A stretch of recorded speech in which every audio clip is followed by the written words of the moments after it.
Yo, what's good? I'm back. Yours truly, one and only Paul Pickett, host of the Paul Pickett Podcast, aka Triple P, aka the Common Sense Podcast, your source for music, sports, politics, sport events, and much, much more. Today, I'm going to react to a video of the Odd Couple, Ron Parker, Chris Broussard, being asked a question of: do you praise athletes for being able to command money, whether they win or not? Before we do that, though, I want to give you a word from promopalace.biz. So let's go ahead and pull up that ad right now. And here we go. Marketing and promotion? Then look no further than Promo Palace LLC, your one-stop shop for all music promotion services. Services include Spotify playlist pitching, YouTube video promotion, record pool promotion, blog placements, radio airplay promotion, SoundCloud promotion, and much more. With over 2,000 customers and over 10 years of experience in online promotion, Promo Palace LLC is a company you can trust. For more info, please go to promopalace.biz. See you there. That's right. You heard the beautiful lady. If you need online marketing promotions, please go to promopalace.biz. Promote your music, product, brand, or service. Also, you can email promopalace1@gmail.com. That's promopalace, the number 1 at gmail.com. Let's get into it. Chris Broussard, probably my favorite sports debater and analyst, and Ron Parker, probably the funniest. Let's go though.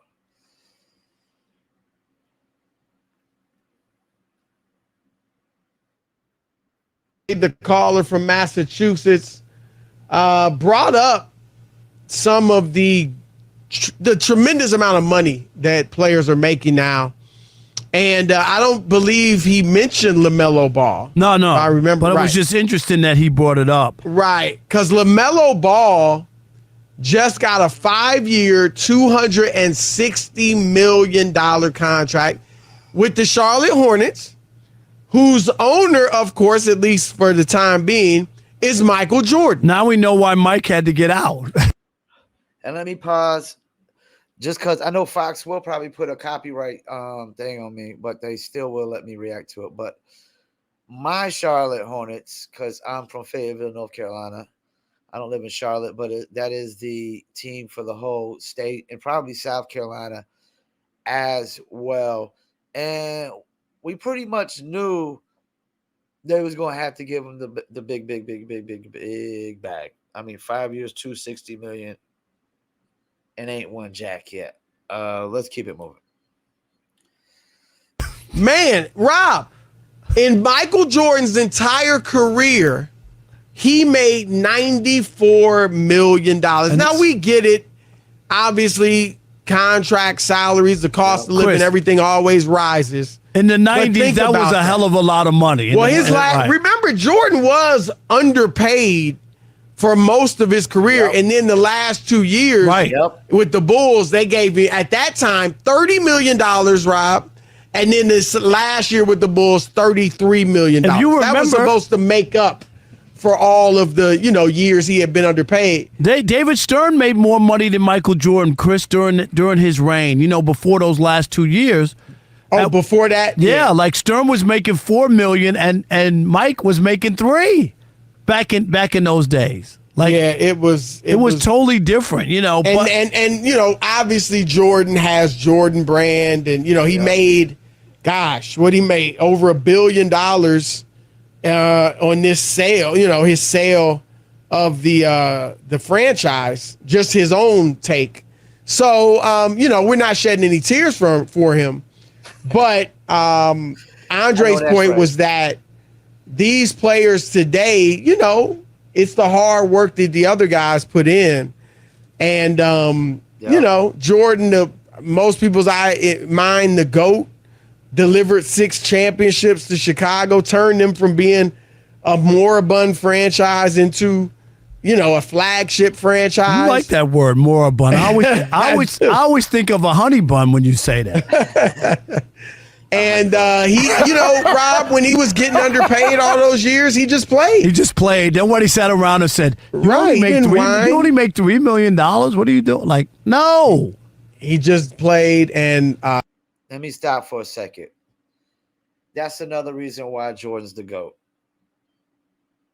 That's another reason why Jordan's the GOAT. And to me, I think why Jordan is the GOAT. And I was talking to a friend of mine, Stranger the Great, Kareem Stevens, about this the other day.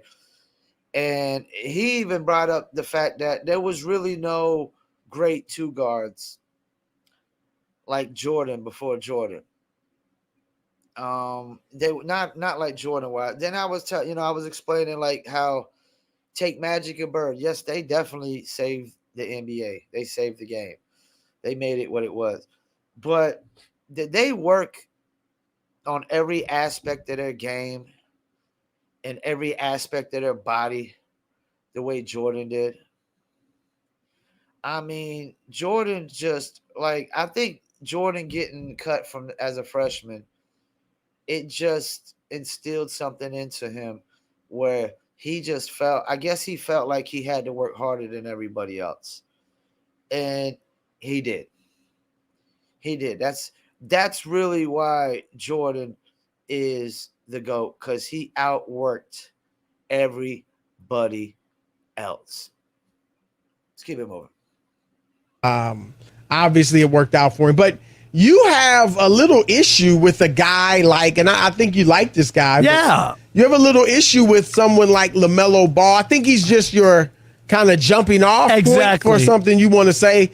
But go ahead. He has, again, for those that didn't hear, 5 years, $260 million. Same as Anthony Edwards. Right. Whom he beat out for Rookie of the Year, even though you and I thought it should have been Edwards. We thought Edwards should have been, and he's turned out to be a hell of a player. Didn't play enough games. He missed like 26 games that year, Chris, which was a lot. He is a very good player, but yeah, injuries have been his biggest problem. Yeah. They run in the family, unfortunately, because Lonzo has the same issue. They say there's talk that he might not even play. Yeah, he's going to miss the whole year again. So, his career is in serious jeopardy. But anyway, the point, Chris, when I heard the money, and I didn't relate it. I'm not one of these old-time guys. Hey, you kids, get off my lawn. And they used to play for free and popcorn. And, no, the money's out there. Are. No, I'm not. The money's out there.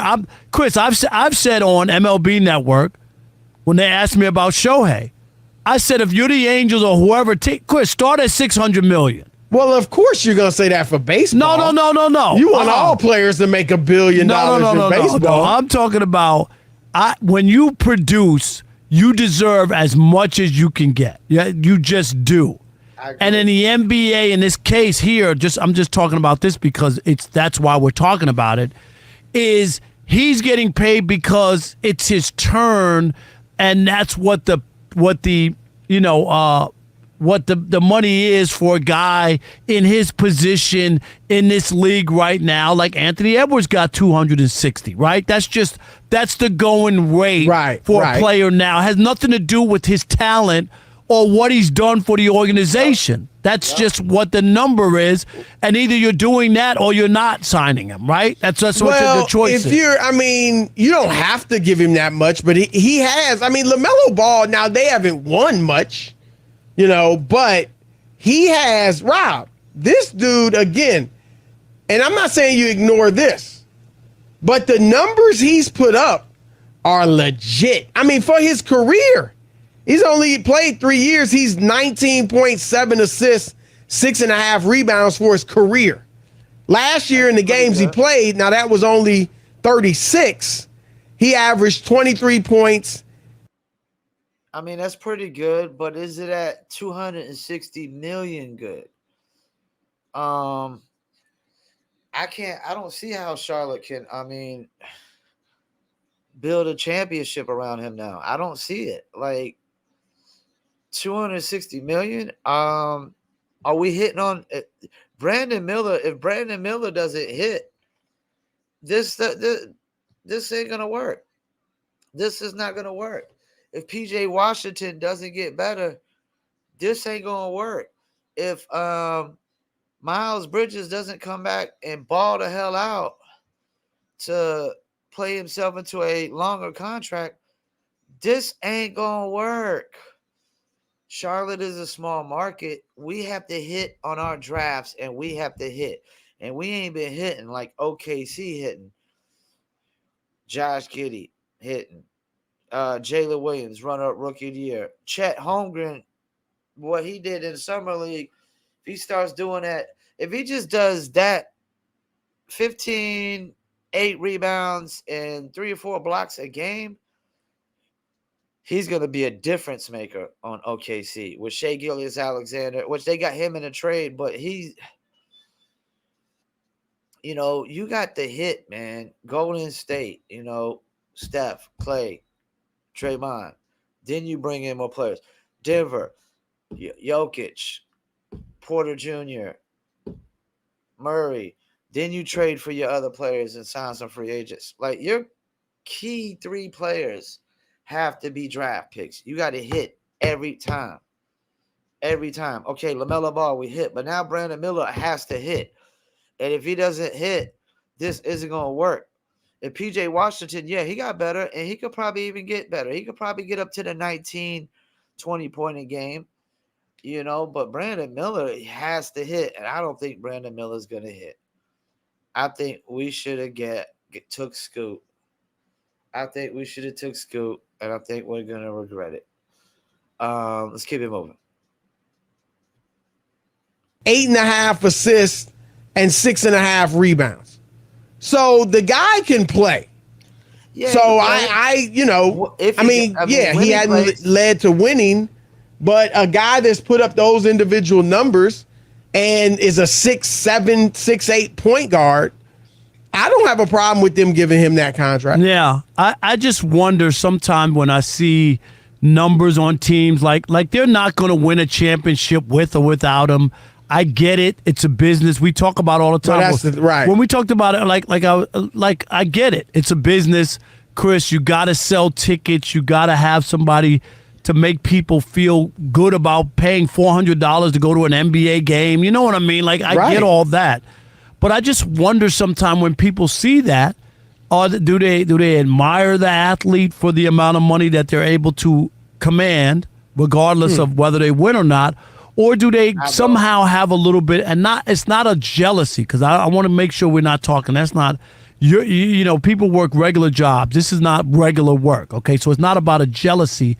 But do you feel like, is it easier as a fan, Chris, and this is what I want to hear from people, I'm wondering, if a guy is really good or you feel like he's earned it or he's taken his team somewhere or he's played well in the postseason or does it really matter, or is it just he just has to put up his numbers, what you just said about Ball's numbers, which are good, Chris, but the Hornets aren't good? Or do you look at it differently? What makes you feel good or bad about a player making that kind of cake? Is it that you could look at the Joker and say, man, this guy's unbelievable. He won 2 MVPs. He was runner-up his 3rd. The team won a championship. He came up big in the postseason. I don't care what he makes. You know what I mean? He's worth every penny. Or is it James Harden doesn't deserve to make $36 million or whatever it is, Chris? What does he make, 45 or 40-something? This year, 35. Okay. Let me chime in. I'm with Rob Park on this, man. I'm with Rob Park on this. I've been saying this. Winning needs to be part of the contract. When you're a superstar player like that, winning needs to be part of the contract. You got to win so many games, or we got to get to the playoffs, or, we got to get to the second round. I mean, something of that nature, especially depending on the caliber of the superstar. And I think the problem is like, for example, LaMelo Ball. Okay, Charlotte has to give him the bag. I get it. They got to sell tickets. But now Brandon Miller has to hit. The number 2 pick has to hit. And LaMelo was a number 3 pick. And PJ Washington was like a number 6 pick, I want to say. And Miles Bridges was a high pick. All these picks have to pan out. Because if not, man, it's like people, like nobody, like everybody ain't just trying to go pay a $400 to just watch LaMelo Ball play if he's losing all the time, you know? So I think winning needs to be, like, for these superstars, winning needs to be included. And the point I was going to also try to make is that is somebody, like, when you're in a small market, somebody has to be the number one guy on the team. But you pay him all this money like he's the number one guy on a championship team when you're giving him $260 million. I get it, it's the going rate, this, that, and the third. But we're paying him like he could be the number one guy on a championship team. And that's the problem with the NBA. Is that's why Bradley Beal proves my point to this. Bradley Beal was the number one guy on the Wizards ever since John Wall left. They paid him like he was a number one guy on a championship team, and they couldn't even sniff the playoffs. Couldn't even sniff the playoffs with Bradley Beal. They had Bradley Beal, Porzingis, and Kuzma, and couldn't even sniff the play-in tournament. You know, so now he's going to the Suns, and what is he? He's the number 3 option behind Booker, Durant. He's the third best player on the team behind Booker and Durant, because that's the problem. People gotta just because you're the number one guy on a small market team might only make you the number 2 or number 3 guy on a big market team or a championship team. And that's what it is. Bradley Beal can only be the third best guy on a championship team, but he can be the first best guy on a team that's never going to sniff the playoffs. And that's what we're going into with LaMelo Ball territory. Because if Brandon Miller don't pan out, we don't know if LaMelo Ball is the first best guy on even a playoff team, or this could be the second best guy on a playoff team. And I don't even know if the Hornets got to the playoffs with LaMelo Ball. They don't think they have yet at all.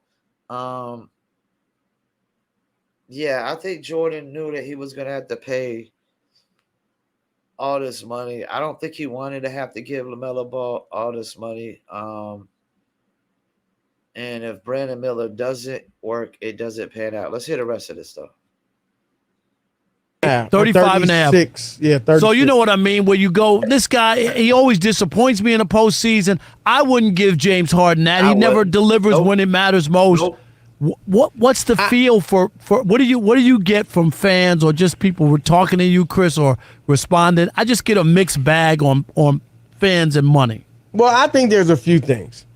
I think one, and you know this, we've talked about it before, the athletes are just getting their fair share, which is about half of what the league generates, roughly, without getting into all the and I don't have an issue with that. Let's make that clear. They get about half.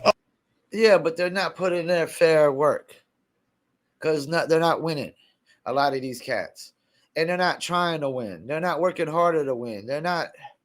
A lot of these cats, they're like the person that shows up at work and just does enough work to get by and keep their job, That's why Jordan is still the standard, because he outworked everybody. These cats don't even want to work every single day they're supposed to work. They're supposed to work 85 days out of a 365-day year, and they don't even want to do that. And yeah, you got to put in when they're working, like, lifting weights and stuff like that, and, practicing and whatnot. But you get paid to play basketball, man. They get paid millions and millions of dollars that some people would do for free just to have an opportunity to be in the NBA. We just talk about Michael Jordan making less than the commissioner of the NBA because he just wanted to be great and just loved to play the game, And I don't think, a lot of these cats love the game as much as they do. I just think it's almost like rapping now. Like, They just do it like because they see the money for it. Like they don't like Ben Simmons. Like they were talking about Ben Simmons the other day, and like somebody was saying, I don't think Ben Simmons plays past this contract that's left to 2 years. And I'm like, you know what? I don't think so either. Because if Ben Simmons this year is a make or break year for Ben Simmons. If he doesn't show any kind of effort to get out there and put in the work, then nobody's going to take a chance on him. He's done. And Ben Simmons is ruining it for the career. Ben Simmons is one of those dudes that ruined it for the NBA with this new collective bargaining agreement with these new tiers. This idea that you could just sit out and for a whole year and you still expect to get paid. You can't do it at no other place on the planet, but an athlete just try to sit out the whole year and still get paid. Put in zero work at the job, but still want to get paid. Any other job on the planet would have fired your ass by now. Of the basketball related income that the NBA generates. So if fans weren't turning out for the games as much, watching it on TV as much, buying the jerseys as much, and so on and so forth, then the players wouldn't make this much money. So that's number one. I think we all have to realize these huge numbers are their fair share. All right, that's number one. Number two, Rob, you know this as well.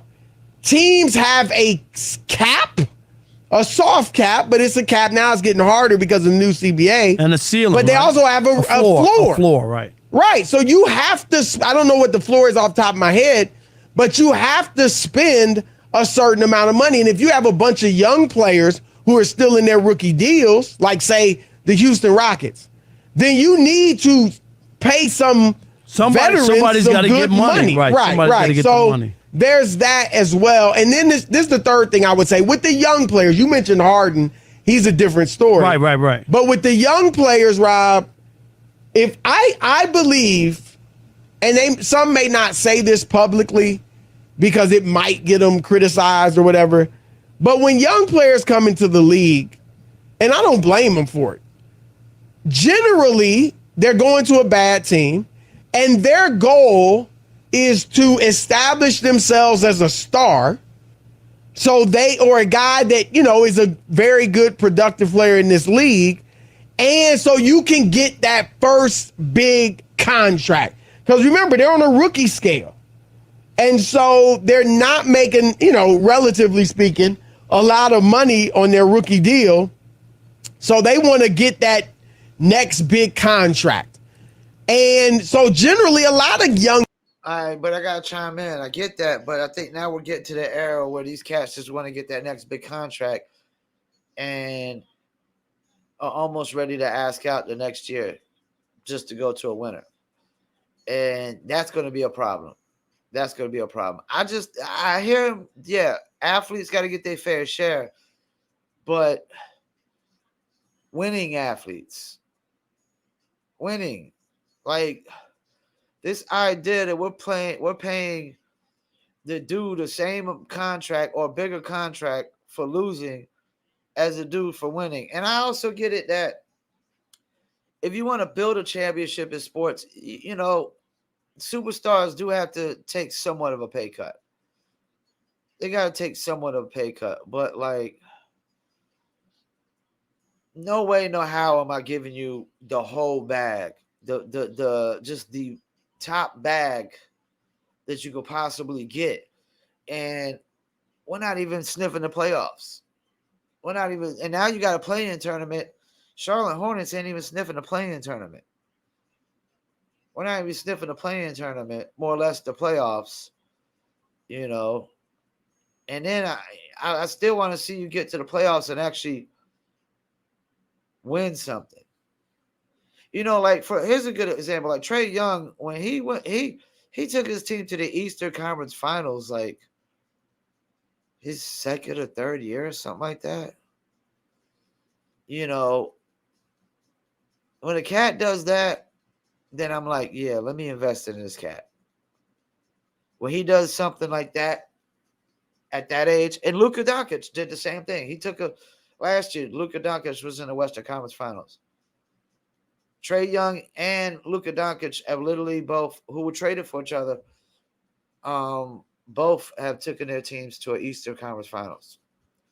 They didn't win, but Hawks really got beat. Mavericks had a little better chance.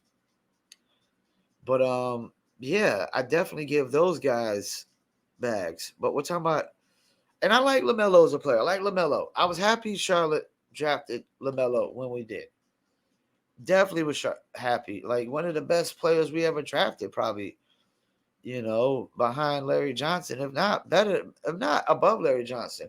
Some people will say Kemba Walker, but I don't think Kemba Walker impact winning the way LaMelo Ball can, because his rebounding, his passing, and he can spread the floor out with his shooting. But like I said, we got to hit and miss on these. And I don't even need to hear the rest of this. I agree with Rob Parker. There's no way, no how I pay players like James Harden that time after time again just show you that they can't get the job done when it counts the most. That's the thing. It's like people act like we're just like basketball players are just getting paid to entertain us. No, you're also getting paid to win. Win. And entertain us. You get paid to entertain us and win and entertain us. And I think these contracts for these superstars, maybe not role players so much, but these big superstars, LeBron James, the Kevin Durant's, the Steph Currys of the world, like, you need to include winning into it. And cats like that are going to win, you probably don't need to include it, but they need to make it where some of these contracts people can include it winning. And I'm probably more of like the small market teams with like the Bradley Bills, and I'm confident the cat like Anthony Edwards get his team over the hump. But maybe like Jalen Green and things of that nature. Once they get into their first big contract past their rookie contract, we need to include like winning. All right, you've been in here 4 years now. You balling out, but we could give you a nice bag. But in order for there to be a bigger bag, it has to be like incentives. They need to put incentives in. Playing tournament, you get extra money. We make the playoffs, you get extra money. We make every round that you go through, you make extra money. They need to have it based out like that, in my opinion. If not, you're going to be paying a bunch of losers a shit ton of money on small market teams and not even really realizing, are they a number one on a championship team? Are they a number two on a championship team, or a number three on a championship team? Like Bradley Beal, who was number one in the Wizards, but now he's going to be a number three on the Suns. Number three on the Suns. And some nights he might be number four, because DeAndre Ayton might have a night where he goes for 20 something and Bradley Beal only goes for 10 or 15, So, yeah, man, I'm with Rob Parker on this. They need to figure something out. Dudes is getting a little bit too much money to not win shit, to be permanent losers. And I can't respect a superstar who loses every single year. I don't respect no Bradley Beal like that. He's like, like Bradley Beal. My respect for Bradley Beal as an NBA player is very low on the totem pole. There's probably bench players that I probably respect Jordan Clarkson more than Bradley Beal. And that's the thing. We don't know if Bradley Beal is really just a souped up Jordan Clarkson at this point, But once again, I want to thank y'all for tuning in, Paul Pickett Podcast, and I'm out.